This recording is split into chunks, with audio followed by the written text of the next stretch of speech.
All right, let's dive right in. Today, we're putting a stock under the microscope, giving it a full technical checkup. And our patient is one of the most volatile stocks out there, Opendoor, ticker symbol OPEN. We're going to look at its charts like an EKG, check its vitals, and see if we can figure out what might be coming next for this absolute roller coaster. So let's kick things off with this one number, a really staggering number, 741%. That's how much Opendoor stock gained in just 3 months. I mean, a jump like that, it doesn't just raise a few eyebrows, it makes you ask, what in the world is going on here? And this timeline really shows you just how wild that ride was. I mean, look at this. It starts at 90 cents in July, then absolutely skyrockets to almost $11 by September, only to pull back hard. This wasn't some gentle climb. It was more like a rocket launch followed by a pretty stomach-churning drop. Which brings us to the big question for our checkup today. Is all this crazy volatility a sign of a strong, healthy stock that's just finding its footing, growing pains?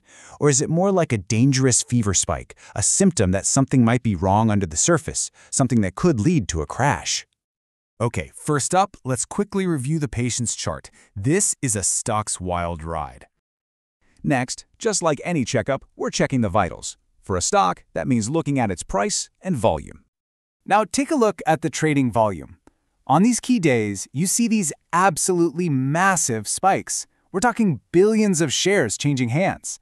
This isn't just random noise, folks. This is a really clear signal of intense interest, of conviction from the market at those huge turning points, both on the way up and during those pullbacks. But here's our first little red flag. This latest vital sign from October 10th, it shows really high trading volume on a day the price actually went down. That's a classic symptom of selling pressure. It kind of suggests the sellers are starting to get a little more aggressive here. All right, now let's listen to the trend's heartbeat. We're going to compare its long-term health to its short-term symptoms. And the main tool we use for this is the moving average. So think of it like taking the stock's pulse. A short-term average, say 5 or 20 days, that's like its rapid day-to-day pulse. But a long-term one, like 200 days, that's its deep underlying heartbeat. It helps us see the real trend without all the daily static. And this is where diagnosis gets a little complicated, because our patient has conflicting pulses. The long-term heartbeat, incredibly strong. The current price is more than triple its 200-day average. That's a sign of really robust long-term health. But its short-term pulse is getting weaker. The price has actually dipped below its recent 5 and 20-day averages, which is a clear sign of some short-term fatigue. Other indicators are kind of telling a similar mixed story.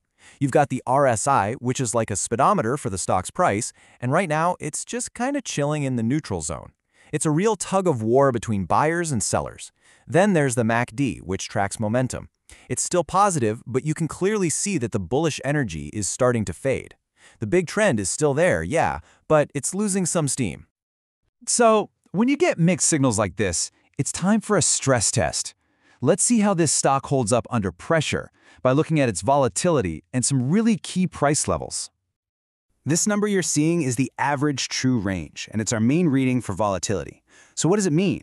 It tells us that on any given day, this stock could swing by more than $1, maybe even $2. That means its condition can change fast. This is a high-risk, high-reward patient, for sure. And this table right here, this is the battlefield where all that volatility is going to play out.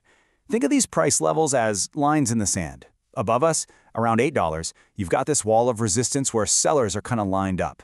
But below us, near $7, there's a floor of support where buyers might be waiting to step in. The stock's next big move will likely be decided by which one of these levels breaks first. So, after all the tests, all the vital signs, what's the final diagnosis? Let's put all the results together. Well, the official diagnosis is this. Open is in a consolidation phase.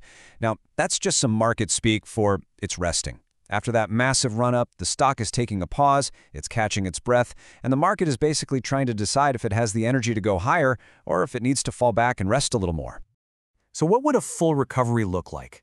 Let's talk about the bullish case, the path where the stock gets its strength back.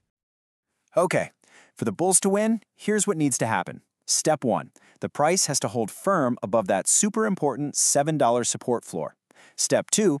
Buyers have to take back control and push the price up to challenge that first resistance hurdle around $8.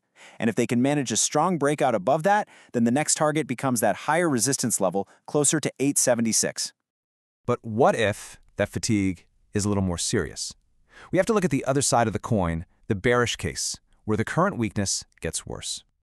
The warning signs here are pretty clear too. The first major one would be a failure to hold that support floor, the price breaking below $7. If that happens, sellers could really take over, pushing the price down toward the next support area around $640. And if that downward momentum keeps up, a slide all the way down to $586 is definitely on the table. Okay, so let's wrap this all up. Here's your final checkup summary. The patient's long-term health is great, really strong, but it's showing clear short-term symptoms of weakness and fatigue. Its current condition is highly volatile, and it's in a resting phase. And the key levels to watch, the battle lines, are that support floor near $7 and the resistance ceiling just over $8. And that really leaves us with the one big question that sums this all up. Is this stock just catching its breath before the next sprint higher? Or are these signs of fatigue telling us that this incredible, massive run is finally truly running out of steam? The answer will likely be found in that battle between the $7 floor and the $8 ceiling.